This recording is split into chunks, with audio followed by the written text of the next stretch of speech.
Birmingham Sports with Ben Ellis. This is BHBN Radio.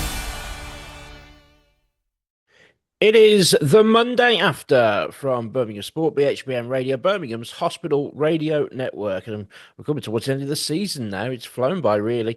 And this is where we take the time to review all of the weekend's action. It's been a very busy weekend, getting back to normal after the international and FA Cup breaks. And yeah, very busy, but you...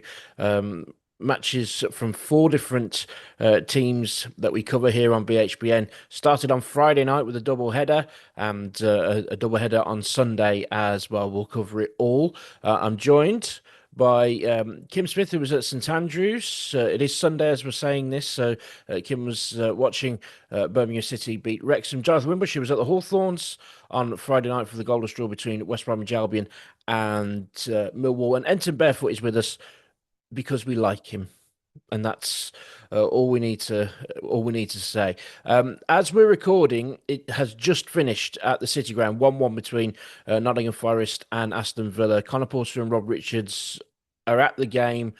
They might join us. I don't know. We haven't heard. So we're going to park Villa Forest until maybe one of them turns up. So we're going to go to Friday night before we forget about it, because it was actually pretty forgettable at the Hawthorns. A goalless draw for West Bromwich Albion against Millwall. Jonathan Wimbush, I mean, how are you treating this as an Albion fan? Happy to just continue picking up points, or ribbing that a point isn't becoming three? Well, it's the second 0-0 draw of the week. Obviously, after the goalless draw up in Blackburn on Easter Monday. It is against one of the stronger teams in the league as well, in Millwall.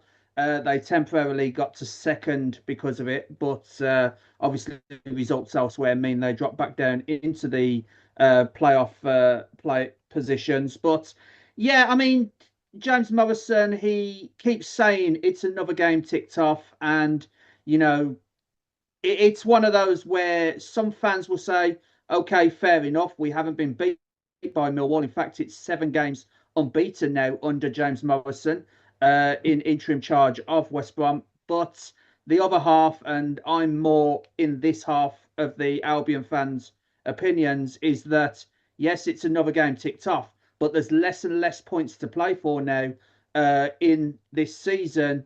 We've only got like 4 games remaining, 12 points maximum to get now. And the likes of Portsmouth and Oxford won yesterday. So it actually closed the gap between West Bromwich Albion and the bottom 3. That's the key, isn't it? Those two winning on Saturday afternoon. It's looking very bleak for Leicester now, because they lost their appeal over the 6 points. They lost at home.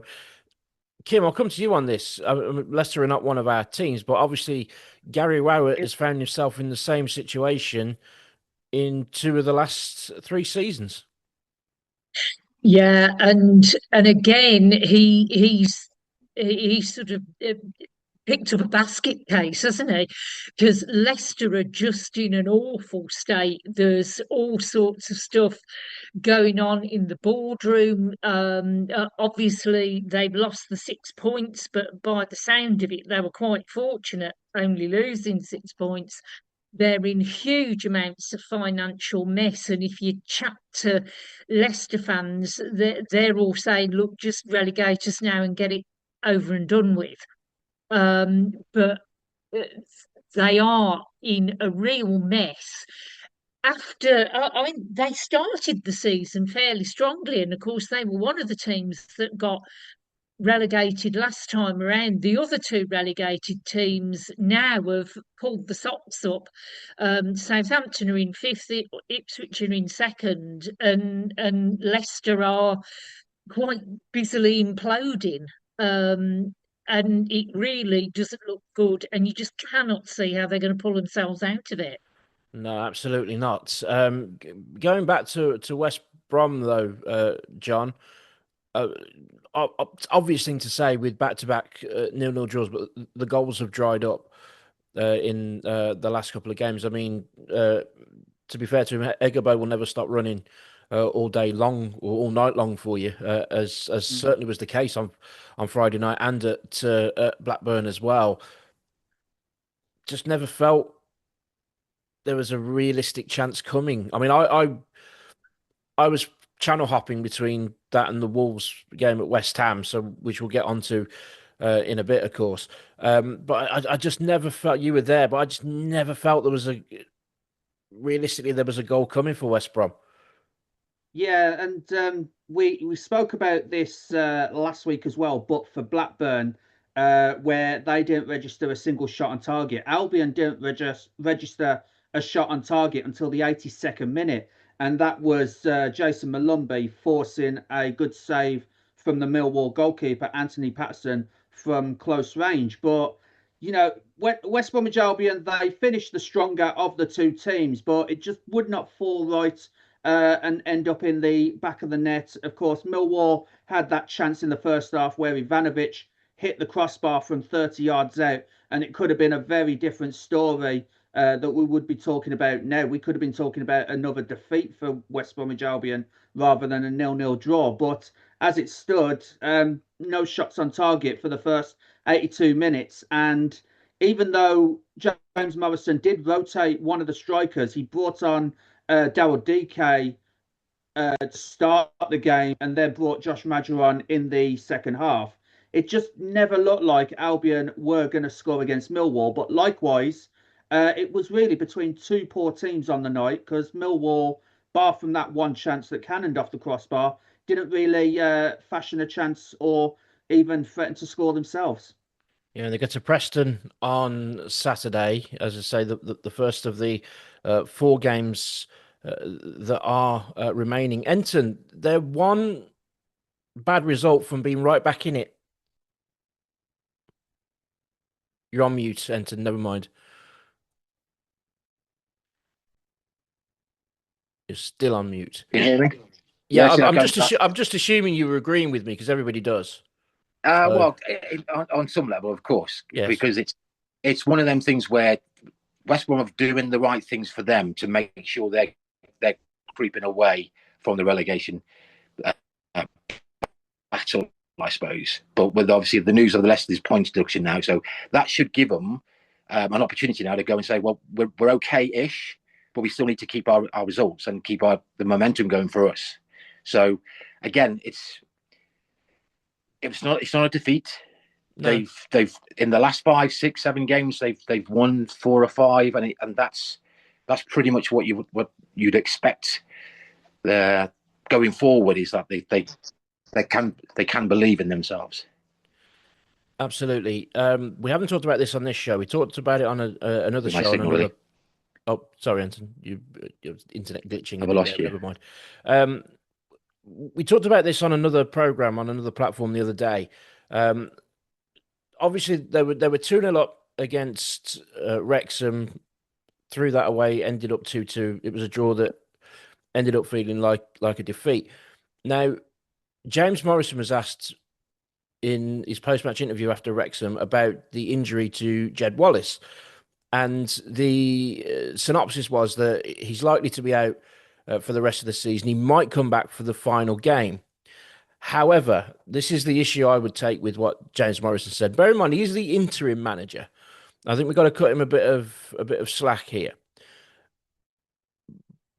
But when it was revealed to him that Jed Wallace would be out for a few weeks, shall we say, his reaction publicly was, "I could have cried." Now, what message does that send out, John? Well, it sends out 2 messages, really. One, that he might use the injury as an excuse for a poor result in one instance. I'm sure that wouldn't be the case, but that would be what the fans would be thinking. And the other instance would be he's so passionate about West Bromwich Albion. He's played for West Brom. He loves the club. He's a club legend in the fans' eyes.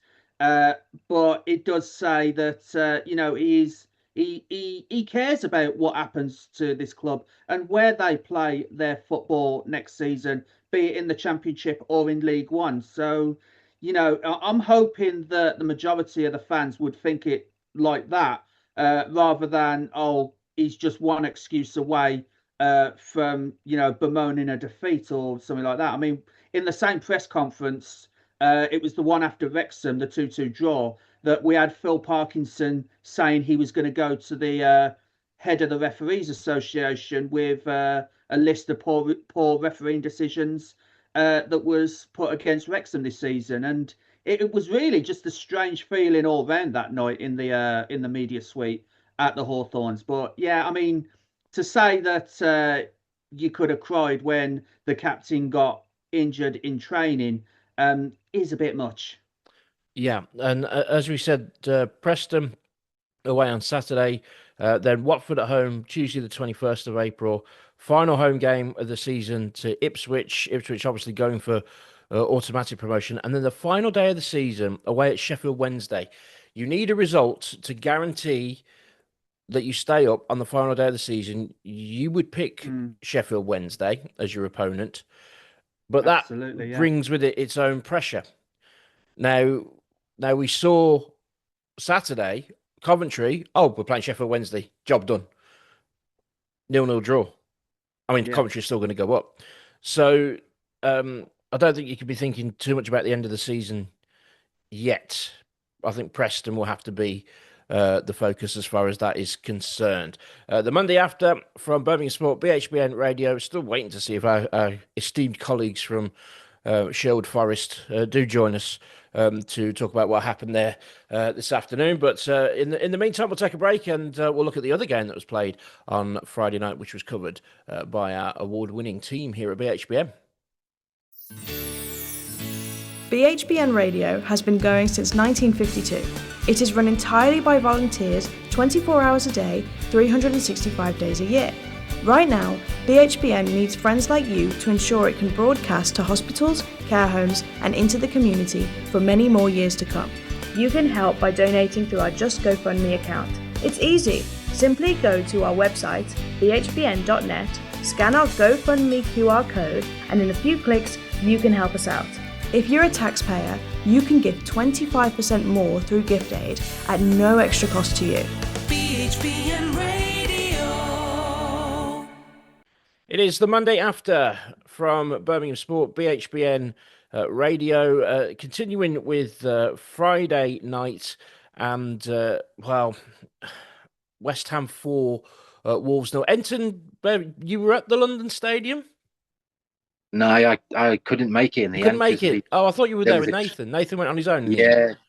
Yes. Oh, unfortunately, there was a major car crash on the motorway near Leicester, so they closed it off. So I couldn't get down. So, but yeah, it would have been nice to go down. It's obviously I wasn't expecting it to be 4-0 to West Ham. If I'm honest, I thought there'd be more fight from Wolves going there with recent form. Had a couple of victories for themselves and playing better football, but you've got to give West Ham their due, and because West Ham are not shining their light on themselves, are they really? So to win 4-0, that was a big surprise. I had 2-0 down in my predictions, but I didn't expect it to be 4-0.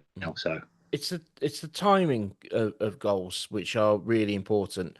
Yeah. Now, I was flicking between both games, West Brom and West Brom and Millwall, as we've just discussed, and Wolves. And I made a point in our WhatsApp group that these games are practically identical, the pattern that they were going at. The home crowds at both were very nervous. They're quite quiet at West Ham these days anyway. But they got the goal right on half time. And it's one of the few examples under Rob Edwards where Wolves have conceded and there's been no reaction at all. I can think back to, was it Man United, John, in December, I think? They went in 1-1 at half time, and then I believe it was. Yeah, United ran right in the second half, and there was not a lot there, and that was disappointing. Yeah. And we've known all season that they're going down, but there was always that glimmer, wasn't there? That while it still is mathematically possible, But this was the one, wasn't it? That has now put the seal on this, hasn't it? Because and the former manager as well in Nuno, which is doubly bitter pill for the Wolves fans to swallow. But in the grand scheme of things, and we may get onto talking about the entire relegation picture, it's Tottenham Hotspur that are feeling the brunt of, first of all, that result on Friday night and their result at Sunderland today. Tottenham Hotspur are now right in it. If they weren't before, they're right in it now, aren't they, John? Yeah, absolutely. And obviously, Nottingham Forest are in that picture as well, which we'll talk about a little bit later. But yeah, West Ham winning by 4 goals to 0. Burnley losing to Brighton yesterday, and Tottenham losing to Sunderland today.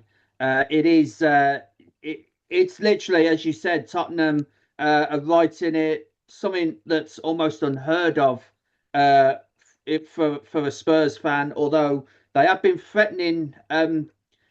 Quite a few seasons now, but just surviving by the skin of the teeth.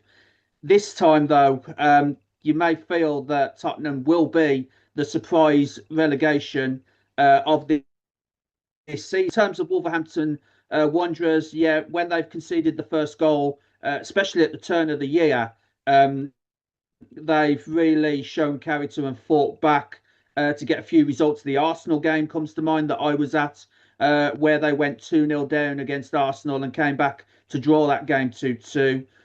But yeah, I mean, Castellanos and Mavropanos with 2 goals each pretty much killed the game as a contest for Wolves. And, although West Ham are only teetering above the bottom three now, they've given their survival hopes a real shot in the arm now.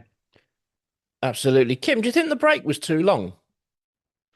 I mean, it's not nothing that they could control. Obviously, an international break and being out of the FA Cup meant it was almost a month since they'd played at Brentford. One of the occasions where they were 2-0 down and came back. And think, oh, we've got an extended break now. We can be refreshed, but I think you can take too long off, can't you? Yeah. Yeah, I think it was much too long because there were lots of comments about it on the media about it being nearly as long as the break the players had when the pandemic started and games all had to be suspended for a few weeks. And I think that really showed in how Wolves were, because it looked like they'd sort of forgotten what Rob Edwards had been coaching into them, because they had been doing reasonably well before the break, but they just reverted back to type of concede a goal then crumble. And you've got to think that having that long a break had got something to do with it, because the players had all gone off the boil. I think, and we'll get onto it a bit later. I think it affected Villa in the first half in Bologna. They just took them a little bit that first half to. I mean, Bologna were much the better side in the first half. Villa, like we said with West Ham, get a goal at an important time and really took control of it in the second half. But yeah, I think the scheduling of fixtures is always going to be a problem. There's never going to be a perfect solution, unfortunately, and it's the way it is. There's nothing they can do about that. They're going down. It's a question of which players are still at the club once they've gone down, and what kind of shape that they'll be in to make a start to attempt to come back. I mean, to say they're in good hands, though, Enton, with Rob Edwards, on the face of it, you'd say they are, but Luton went down back to back with Rob Edwards largely in charge. It was sacked towards the end of the Championship season, but they were still relegated anyway. Is this something that Wolves fans should fear, but they should think about? He's on mute again. Let's see if I can read his lips. Signal. There we go. There we go. It's my signal, mate. My signal is very poor today, so it's just not working. But can you hear me now? I can hear you perfectly. Yeah, go on. That's good. Again, when you look at relegation for as they go down, it's what players they keep, and like Mm. it happened to Leicester, didn't it? Leicester half the side then when went on to bigger clubs, and that's where Leicester are now. So we don't want that to potentially be what happens to Wolves. So they are going to lose a few players when they go down. So that's going to be inevitable. Um, Again, the style of play over the last 3, 4, 5 games, the results have got better, and you think there's more confidence within that squad. Um, but now that's derailed them with obviously being 4-0 and this recent defeat. So it's who we can keep and who we can't, and then what he's got then to bring in, and whether that's quality or not, I don't know. But it's going to be a difficult kind of scenario for them, really. Away to Dirty Leeds on Saturday. That's their official name, by the way. It's not a nickname. Everybody calls them Dirty Leeds. I've always known that. I've Yeah, always known that. Yeah, that's I've just the always way known. it is. Then at home to Tottenham. And like I said, that's probably a bigger game for Tottenham now than it is Wolves. Then at home to Sunderland, away to Brighton, and then at home to Fulham. Both those teams pushing for a European place. And then the ultimate irony, last day of the season, away at Burnley, which could be the deadest of all dead rubbers, unfortunately. But Am I allowed to say that Tottenham? I want Tottenham to go down. you can say whatever you want, as long as we don't get in trouble legally for saying anything. You can say anything you want, No, Vincent. This I hope platform is Tottenham go down. I'm really hoping they go down. okay. Well, they didn't look like Controversial. a team. I was flicking between the Villa game and the Spurs game today. They didn't look like a team that were busting their gut to stay in the Premier League, to be honest, even with Roberto De Zerbi in charge. But there we are. The Monday after from Birmingham Sport, BHBN Radio. We are going to talk about Forest Villa at some point, just quickly, because there's nothing really to add. It was a 0-0 draw for Solihull Moors at Southend on Saturday. Season well and truly over as far as Solihull Moors are concerned. Literally nothing to play for, and I think they've only got 3 games now to get to the finish. And then next season, so they were quite late to the party with us, but we're delighted to have them on board. But there'll be a full season of coverage of Solihull Moors next season, and we are very much indeed looking forward to it. The Monday after, then, from Birmingham Sport, BHBN Radio, turning back to the Championship when we come back. BHBN Radio has been going since 1952. It is run entirely by volunteers 24 hours a day, 365 days a year. Right now, BHBN needs friends like you to ensure it can broadcast to hospitals, care homes, and into the community for many more years to come. You can help by donating through our Just GoFundMe account. It's easy. Simply go to our website, bhbn.net, scan our GoFundMe QR code, and in a few clicks, you can help us out. If you're a taxpayer, you can give 25% more through gift aid at no extra cost to you. BHBN Radio. It is the Monday after from Birmingham Sport, BHBN Radio. High noon at St Andrews earlier today, because it's Sunday afternoon as we're recording this. 2-0 victory for Birmingham City over Wrexham, whose playoff hopes look to be in tatters now following that. Kim Smith was there, and you can hear the best of the action if you listen to the highlights package on all of our various platforms. Just search for BHBN Sport, and you will find us there, no problem at all. And Kim, they took the positives from the performance at Ipswich on Monday into this home game against Wrexham. I think it's fair to say. Yeah, definitely. Because okay, the first half against Ipswich wasn't great, but they picked up a lot in the second half, and I think Chris Davies must have kept that in mind with his team selection because yeah, Vicente and Osman started who can put pressure on defences. And also, of course, the big surprise for us was the return of Kai Wagner. And he demonstrated very quickly how much we have missed him Yeah, no doubt about because it. Yeah, no yeah, doubt about it. It's all about delivery, isn't it? And yeah, that is def. And we were kind of We were kind of blasé at the time about the injury he picked up at Millwall. Just a bit of a shoulder thing, maybe dislocated. Pop it back in, give it a week or two. But it really did derail them, didn't it? Yeah, and it's interesting that the big dip in form came when we haven't got him, and I mean, to get through three left backs in a season is a bit unfortunate, but at least we've now got one of them back. I've no idea how much longer Alex Cochrane is going to be out. Lee Buchanan, I gather, was coming back and has broken down again, so I don't know what's going on there. But yeah, and you say the delivery, I don't know what the Spanish for over here, son, on the head is, but Carlos Vicente obviously I'm shouting just going to to put you Wagner. carry on. I'm just going to put that into AI on my phone and see what comes. You carry on. This could be interesting. Yeah, You but carry on.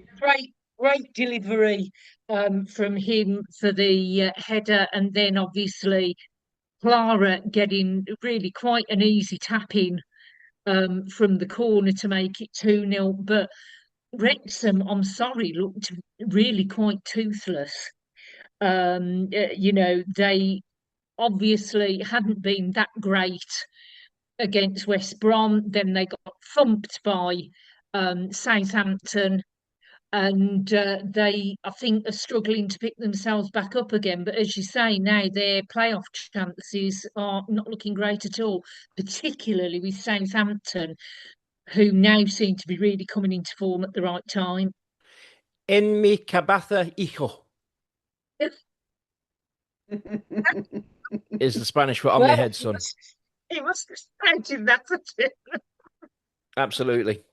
Yeah. You have to clip that, yeah, for the final review of the season. You have to clip that. Yeah, that's it. En mi cabeza, hijo. Yeah. Lovely. In many ways, and it's never been officially said, but the consensus is Chris Davis is fighting for his job. Yeah. But nothing officially has been said. If that is the case, Kim, do you think he's doing enough to hold on to the hot seat? Oh, this is the $64,000 question for Blues, isn't it? I had a quick look at social media, and certainly there are fans still saying no, this hasn't been a good enough season overall. And the one thing people keep citing is Chris Davis's inflexibility. Now, 4 games left. If Blues can get good results out of those, I don't know. And I think also it depends on what is going on at boardroom level as well. Will Tom Wagner be back soon? Jeremy Dale has been holding the reins. But also, I think you've still got to take into account the recruitment. Because Mr. Gardner, is this where yeah, this is going?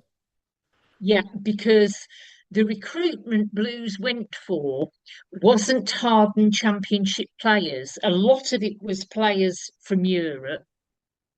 And I know there were Blues fans out there that mocked Wrexham for recruiting, quote, a bunch of old has-beens. But Wrexham chose to buy experience, and actually, in terms of the whole season, it has served them pretty well. And Blues have seen themselves getting found out by the guys with experience. So yeah, I think the jury is really out on Chris Davis. I think it will depend on the last few games, unless, of course, the decision has already been made at a higher level. Well, as we've already discovered, I get a lot of my source material from AI from Birmingham City, but Yeah. another sounding board that I have, and Kim will be aware of this, is my own father, who Yes. is actually as the Monday after is being launched on Monday the 13th of April, is celebrating his birthday today. So happy birthday, Dad! Ah. And I spent Saturday afternoon with him because I went to watch the Grand National with him. We were just always talk about football. We talk about all the clubs around here, but obviously Blues is his team. And he was making the point, and I hadn't thought of this until he said it, Kim. In terms of the recruitment, what possible justification was there for ruthlessly binning Alfie May? Yeah, Because and he made the point. I mean, we're going back over like 9 months of football here, and it's easy to look back sort of in hindsight and what have you. But I believe, and he agreed with me, and you may agree. Natural goal scorers can play at any level, providing they've got the service. yes, I think you look at historically, you could, Jamie Vardy, for instance, Ian Wright. Quite. He was playing on Hackney Marshes in London, wasn't he? At non-league yeah, level. Look at Erling Haaland. Right. If everybody in the Norwegian squad was the level of Erling Haaland, they'd be winning every tournament. Norway don't. So yeah, if you provide the service, natural goal scorers will put the ball into the net. Now they had high hopes for Kyogo. That's the gamble they took. They decided they were going to go with yeah. Kyogo and not Alfie May. And as I say, hindsight being 2020, difficult to say. But you can't also now say for Kyogo that if that goal had been given for him against Ipswich in the opening game of the season, it could have been different. We've seen enough Yeah. football now this season to know that it's not. And I Yeah. just felt that was interesting. That was interesting. My dad went straight to Alfie May. He said we create good chances. Wagner's back, delivery. We just talked about it earlier. He said, not telling me Alfie May wouldn't convert a lot of these chances. And I thought you might have a point, Pop. You might have a point. Yeah, it is a point because the naysayers will say that Alfie May hasn't done well at Huddersfield this season, but again, it's about service and deliveries, isn't it? And if players aren't delivering stuff for a striker, there's a limit to how much they can do. And Alfie May did do well for Blues. Obviously, we'll never know, but one or two. There's been one or two other comments about Alfie May, and we'll never know, but they could be making a good point. Absolutely. And happy birthday, Ben's dad, by the way. Yeah, Kevin, if you want to call him by his name, that's fine. Hull City away Saturday, then Preston at home, Bristol City at home. That's the social media derby. That one is because they both have the hashtag BCFC. So, and then Portsmouth away on the final day of the season, and I think Jonathan Wimbush might be looking for a bit of a favour on that day. You never know. On the final day. Yeah, right. It doesn't look like chaps at the City Ground are going to join us. I think putting two and two together here, there's been a lot of talk about the buffet at the City Ground in the press room being top notch, and I think they are taking full advantage of it. If I know Rob Richards, he is. So that's absolutely true. You can check out his own TikTok content as far as that's concerned. Am I the only one who watched Villa Forest today? I heard most of it on the radio because I was working my way back home. So That was nearly a Detroit I've gone- Spinners song you threw in there, Kim. That was Indeed. that was really good. Right, okay. There's been a bit of a discussion in our WhatsApp group that's a poor result for Villa today. 1-1 draw off the back of a European away trip. I don't think that's such a bad result. I don't think any draw away from home in the Premier League is necessarily a bad result. As we're talking right now, it is Chelsea against Manchester City at Stamford Bridge, and Jonathan Wimbush, help me out here. The current score is it's goalless at the moment as we're speaking. Still 0-0. If City were to win that, I wish we had time to talk about Arsenal bottling it, but we don't. But that's the incentive. That's the incentive for City anyway. And if City do go and get the 3 points at Chelsea today, then I think it's a really good point for Villa. It's also really important, Ent, I'll just come to you for this because in terms of the grand scheme of things, because obviously Liverpool are your team, one of the teams that are chasing and got the victory against Fulham, of course. Now that the 5th place is guaranteed because of the coefficient with Arsenal winning in midweek, I think Villa are actually now more secure in 4th place. Given Chelsea's struggles, but also, although Liverpool won, Everton and Brentford and Fulham and Brighton are now creeping into the equation as well. So as well as trying to hunt down Villa in 4th, teams like Liverpool and Chelsea are also trying to keep those teams at bay. Indeed, yeah, you perfectly explained it there, to be honest, because it's everybody's playing against each other in the top 6, winning or losing, and they're picking up points relevant to what they need, isn't it? So obviously I would have expected Villa to win today. I didn't expect them not to lose the game. But yeah, look, Liverpool. There's no. I can talk about them till I'm blue in the face. It won't make any difference. So we'll leave that. But it opens up a nice, I would say, a nice little treat to the end of the season with it being 5th place now. So again, there's a lot to play for now. Yeah. So and it means more. Yeah, and the focus as well. I mean, 3-1 up over Bologna going into the second leg in midweek as well, potentially playing Forest again in the semi-final.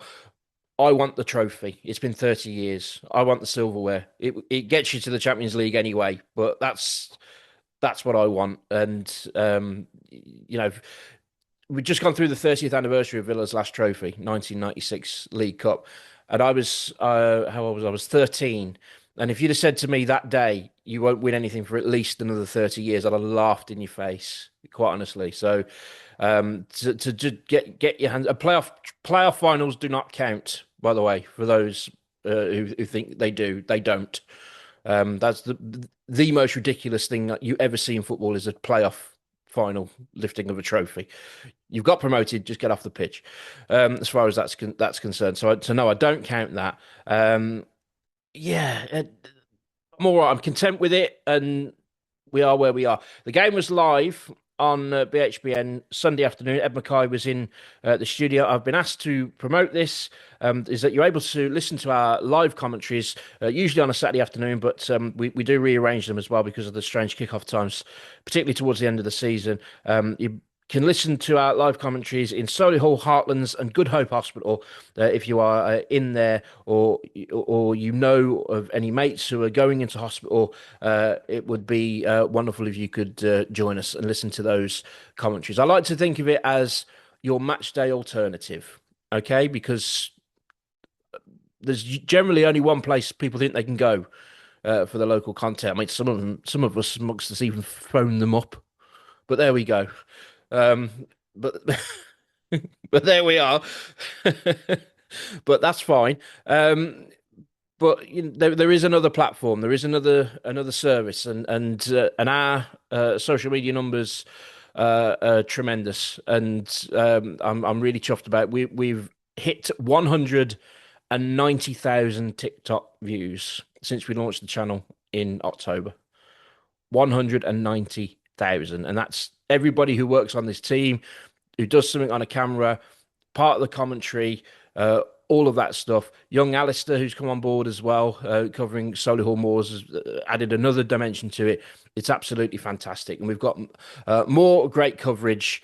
And next week, we will force either Rob Richards or Connor Porter to come on and tell us what they ate in the press room at Nottingham Forest, because they have now missed the show, but there we are. BHBM Sport, search for that on all of our platforms. You will find the content. 4 games to check out: West Brom, Wolves, Blues, and Villa, all covered with commentary highlights for you to check out. For Enter Barefoot, Kim Smith, Jonathan Wimbush, I'm Ben Ellis, and this has been The Monday After. Birmingham Sports with Ben Ellis. This is BHBN Radio.